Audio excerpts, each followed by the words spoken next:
भाइको लागि एउटा सानो घर बनाइदिन मन छ दर्शकवृन्द।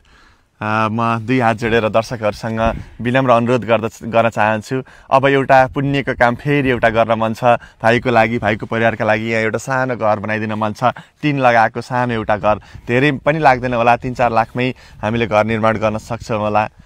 त आँट म पुर्याउँछु भन्छन् भगवानले पनि, हामी आँटेका छौँ। रामदीपुला ताराने बित्तिकै बाँचे भेट मरे त यतिकै। रामदीपुला ताराने बित्तिकै बाँचे भेट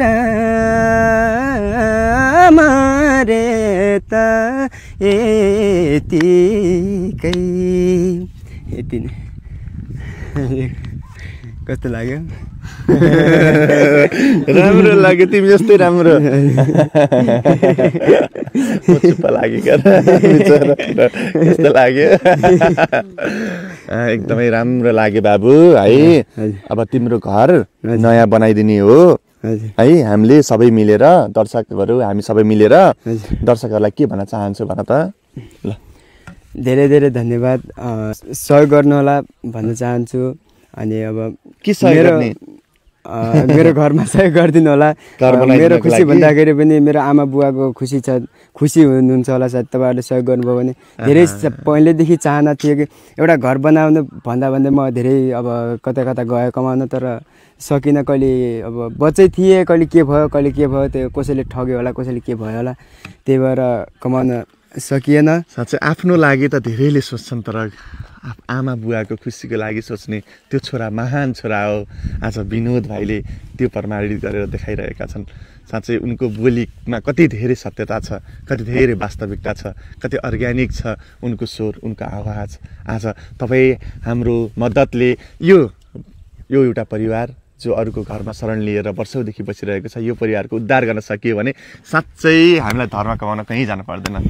यो भिडियोको स्क्रिनमा हाम्रो मोबाइल नम्बर छ, तपाईँहरूले डाइरेक्ट हामीलाई सम्पर्क गरेर के कति सहयोग गर्न चाहनुहुन्छ सहयोग गरिदिनु होला। र हामीले सबै मिलेर, तपाईँ अनि हामी सबै मिलेर भाइको लागि, भाइको परिवारको लागि एउटा सानो घर बनाउन सकियो भने साँच्चै नै हामीलाई धेरै धर्म मिल्छ होला भन्ने हामीले महसुस गरेका छौँ। यहाँदेखि उता भान्सा गर्ने ठाउँ थियो, यहाँदेखि बाख्राहरू अनि कहिले पहिला बान्थ्यौँ। अनि सुत्ने कहाँ सुत्थ्यो? सुत्ने पनि है अर्को माथि माथिल्लो तला थियो। हजुर, तला थियो, यस्तो थियो तला पनि, सुत्न गाह्रो हुन्थ्यो। अनि त्यस्तो भएपछि त्यही पनि बस्ने थियो, त्यहाँदेखि भेटेको आगोले। अनि यहाँ हेर्नुहोस् त, जङ्गलको बिच, यो जङ्गलको बिचमा छ। हेर्नुहोस् यो घर जङ्गलको बिचमा, वरिपरि यसरी जङ्गलै जङ्गल छ होइन। थाकलका बोटहरू छन्, अहिले त थाकल फल्या पनि छ होइन। वरिपरि जङ्गल छ, यो जङ्गलमा, यो जङ्गलको बिचमा यो घर थियो। जङ्गलमा लागेको डढेलो घरमा पसेर सारा घर नै नष्ट भइसकेको अवस्था छ, अहिले केही पनि छैन। अहिले अब तिमीहरूको होइन जुन घर जल्यो होइन, बस्ने ठाउँ पनि छैन। सम्पत्तिको नाममा के छ अहिले? सम्पत्ति के छ, कति छ सम्पत्ति अथवा के छ कि केही छैन सम्पत्ति त आजकल? यो अगाडिको यो भागहरू चाहिँ तिमीहरूकै हो? यो हजुर, यो पहिला यस्तो थियो। यो घर जाँदाखेरि बुवा आमा कोही थिएन, हाम्रो म र भाइ अनि हाम्रो जेठी भाउजू हुनुहुन्थ्यो। अनि म पारि उता घुम्न गएको थिएँ, अनि भाउजूले मलाई उता हाम्रो ठुलमम्मीकोमा फोन गर्नुभएछ, हाम्रो बाबुलाई छिटो घर पठाइदिनु, हाम्रो घरमा त आगो आइसक्यो भन्नुभयो। अनि मैले 2-4वटा साथीहरूलाई खेरेर लिएर त्यहाँसम्म पुगेँ मार्नको लागि।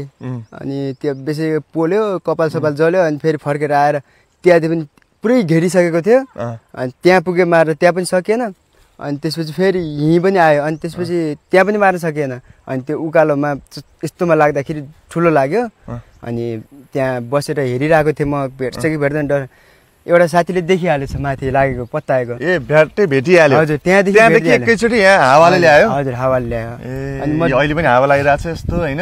हजुर, अनि त्यसपछि म त्यहाँबाट जर्किन लिएर डुगुरेर घरको छानातिर पानी हाल्लाको आस्न पराल थियो गोरुलाई दिने परालमा लागेछ र वहीँ गएर मलाई चलाउन लाग्छ म हाम फालेर हिँड्थ्यो म फङ्लङै पर्छ जस्तो अब फेरि पनि यहाँ घर बनाइदियो भने हामीले होइन फेरि आगो आउने होला नि त वरिपरि त जङ्गलले हजुर आगो त हर साल आइरहन्छ यसपालि बचाउनु पर्छ हजुर बचाउनै पर्छ पहिला खरको छाना थियो हजुर खरको छाना ए खरको छाना भएर टिप्यो होइन हजुर टिनको छाना भए त टिप्दैन थियो होला टिप्दैन थियो ए भाइले निकै नै मिठो गीत गाउनुहुन्छ आफ्नो स्वरले दर्शकहरूको मन जित्न भाइ सफल भइसक्नु भएको छ अब दर्शकहरूले चाहनु भयो